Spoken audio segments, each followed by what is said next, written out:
Hello guys, what is up? So today's video is another weigh-in video, and I also would like to share with you some really awesome recipes that I love and have been using for my weight loss journey. Okay, this recipe is a side soup and you can use pretty much any kind of vegetable you can think of. We like to use a lot of cabbage. My favorite is Napa cabbage, and that's what I'm going to be using today. But you can also use the other green cabbage. Oh my god, what is it called? Iceberg cabbage? No, that's iceberg lettuce. The round cabbage, okay? The round cabbage, you can use that so long as you cut it into thin slices. So really thinly cut the cabbage. The other thing that you can use is a lot of types of squash. My all-time favorite is kabocha squash. You can also use butternut squash. I think I've seen people use acorn squash as well. And there's this other type of green squash. Give me one second. Okay, this kind of green squash. I don't know what it's called. I want to say mope, but I don't know. Oh, it's starting to go bad. Maybe I should use this one. We'll use it tomorrow. Anyway, so you can use a lot of different types of squash as well. And that's why I really love this kind of recipe, because you can use whatever seasonal item you have on hand, well, whatever seasonal vegetable you have on hand. And it's super inexpensive, very quick to make, and probably one of the easiest soups you can make. Getting into the other ingredients, you can use ground pork, lean ground pork, beef, and lean ground beef. So we really love to use just ground pork, and it'll cook really quickly in the bottom of the pan. I think ground beef will make it more of like a hearty soup. So if you do decide to use ground beef, just know that it might be a little bit more heavy. You're gonna need garlic. I should have probably gotten all this out before. Pepper. This is a soup-based salt, but when we were living in Canada, we did not have this kind of thing at all. So you can also just replace it with regular salt, but today I'm gonna use a soup-based salt.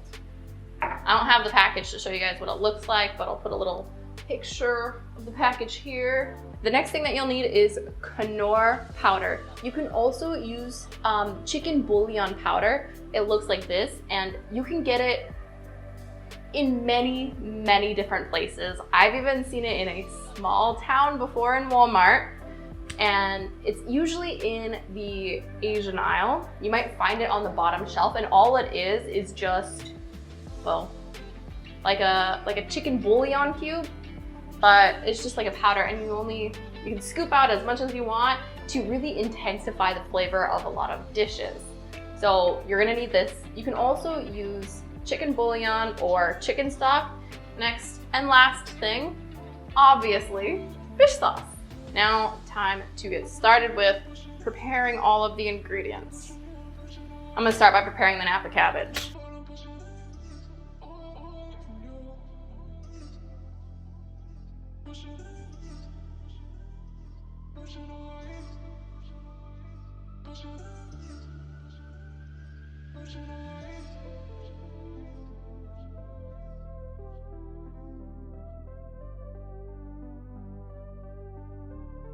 Next thing to do is chopping the garlic.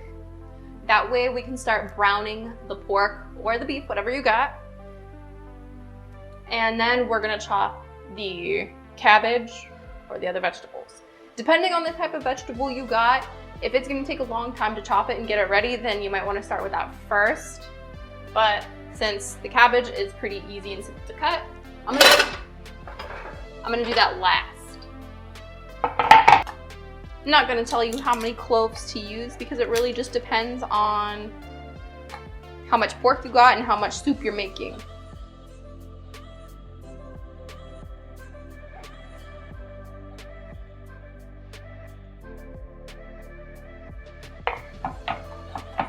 Okay, I think that's minced enough. Okay, so brown the garlic first, just a little bit until it's fragrant. Pour in a tiny bit of oil, you don't need a lot. You might be better off with a non-stick pot, because this one, it really does like the garlic does stick to it pretty badly, along with the ground pork. So I have to keep an eye on it, making sure that I'm very careful. Otherwise, it's gonna burn. And I've done that more than once already. Garlic is already getting done. Too slow. When I talk and cook, it does not work out the best.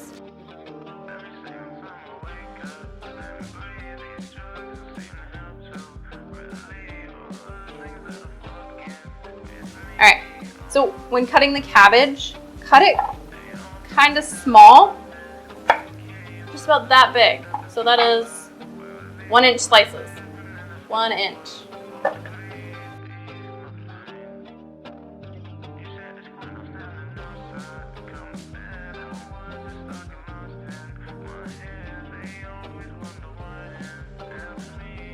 Okay, the next thing that we're gonna do is wilt the vegetables a little bit inside of the pot. So I'm gonna heat this back up again because I turned it off. Didn't want to burn the pork. The reason you do this is because it adds in a lot more flavor. You're removing the liquid that comes naturally from the vegetables. I wouldn't recommend skipping this stuff. I mean, if you're really in a hurry, then you can skip it. But if you're looking for really great flavor, then wilt the vegetables a little bit first. I'll show you what I mean in a second. Now that it's heated back up, add in the cabbage.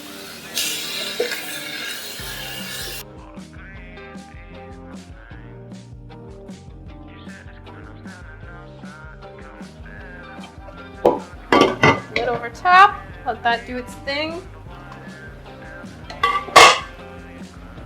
There we go, it's looking good. So it should look like this. You should see a little bit of the water from the cabbage coming out at the bottom of the pot, okay?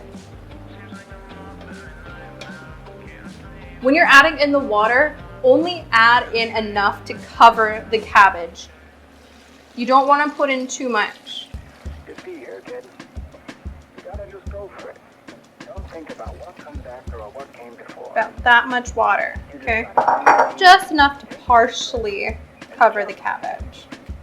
And you might think, So it should look like that. Now, if you are doing anything else, like, what did you find? well, not doing anything else, but cooking other vegetables, the same things usually apply. So browning the pork first, I think that one's pretty obvious. And then wilting the vegetables. So you're gonna do the same thing if you're wilting any kind of squash. Wilt it really quick. Trust me, it adds in extra flavor, it makes it taste amazing. And then only add in enough water to cover it, because if you add in too much water, then the soup is, well, too watery, okay? So just enough water to cover. Okay. For this next part, it's just all about feeling and how I like the taste, okay? So I'm gonna add in about because this is a lot. This is a lot of soup. All right, so half a tablespoon of quinoa powder. Next I'm gonna add in is the soup powder. You can skip this or add in a tiny bit of salt.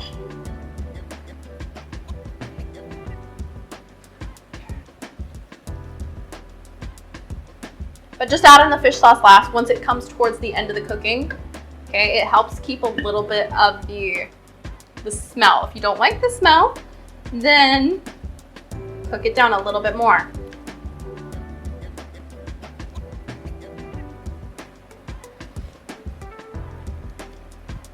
Okay, perfect on the first try. But if it does not have enough flavor, then switch between adding in more quinoa powder or chicken powder and fish sauce. And if you have it, then add in more soup base powder or salt. That's what it is, the soup base salt, not powder, salt. Oh, I almost forgot. You also add in green onions and cilantro. And you add it in while the soup is hot. Otherwise, just to add in the extra little bit of flavor, and so that the green onions and cilantro can cook just a tad bit. But since we're not eating right now, then I'm gonna wait to add that in. So I'm gonna reheat this a little bit later. Okay. But don't forget to add those in. I'll probably show a picture of it later.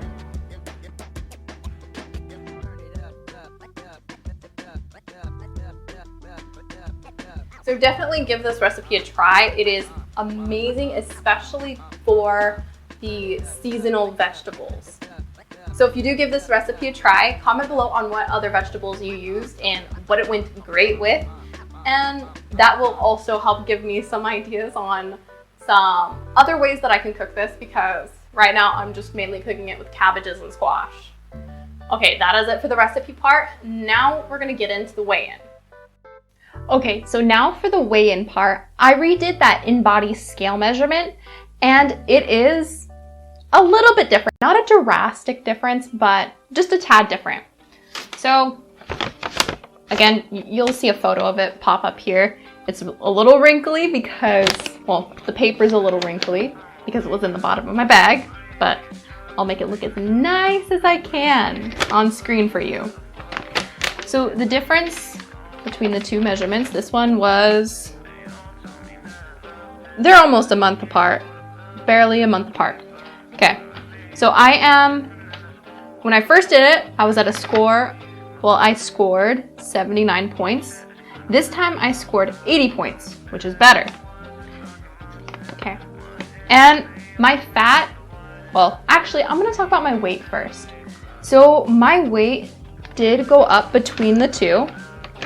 So on the first measurement, I am 84.4 kilograms.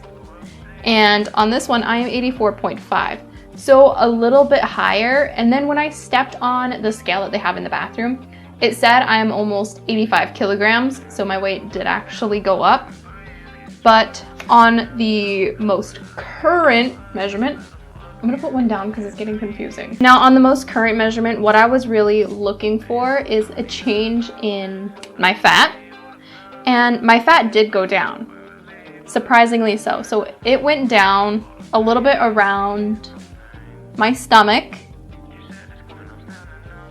Yeah, a little bit around my stomach, so 0.5 kilograms around my stomach. My left arm went down 0.2 kilograms. And my legs actually apparently went up in fat. Okay. And I think the other reason my weight went up is because I gained a little bit of muscle. So I went from, let's see, skeletal muscle mass on the first one is 31.3 kilograms. And on the newest one, it is 31.6 kilograms. So I gained 0.3 kilograms of muscle. My body fat mass went down a little bit. It went from 27.7 down to 27.2. Not bad. Okay. So I'm gonna mainly, from here on out, I'm gonna mainly be using, well, I'm only going to be using the scale that they provide in the bathrooms. And as I mentioned, so my weight is on that scale around 85 kilograms. Yeah, 187 pounds. So yes, my weight did go up. But the rest of my measurements are exactly the same. So my waist, hips, arms, and thighs, everything is the same as it was in the last video. So the only thing that really did change was my weight going up. And supposedly that's because I gained a little bit of muscle, but I don't understand that because I have not been doing or lifting any weights for the past few weeks. I've only been doing cardio, HIIT workouts, and I started doing that ski machine as well, but you guys are gonna see a little bit more of that later. Wait, okay, I have been lifting some weights. In the HIIT workouts, I do kettlebell, so that might be why I gained a little bit of weight. Well, muscle mass. Gained a little bit of muscle mass. So I won't be able to do the in-body scale again anytime soon, and I don't think I'll ever have a chance to do it again. But this was pretty interesting seeing the difference between 1 month. Even though it's not a drastic difference, there were still some things that surprised me. If you do have an opportunity to give this, well, try this scale out, definitely give it a try and see what difference you can make. Now, something that I've been doing a little bit recently is, as I've already mentioned, the ski machine. This is a low impact cardio machine. And the reason I decided to do it is because whenever I take pictures in the mirror or any pictures at all, I get really self-conscious of my arms. Like, I think my arms are still really big. And so I was thinking of ways to maybe make them a little bit smaller. So I've been trying to do the ski machine for a half hour every single workout. And I'm gonna be getting into more about that in another weigh-in video, so the next one. But that's one of the other things that has changed, and it's been pretty interesting. So we will see in the next one if my arms go down in size at all. Okay, that is it for today's video. I hope you guys enjoyed it, especially the recipe portion. Give it a try. And if you did find this video helpful or enjoyable, leave a like and also subscribe to my channel so you don't miss out on the next one. Okay, that is it for today. I'll see you guys in the next video. Bye.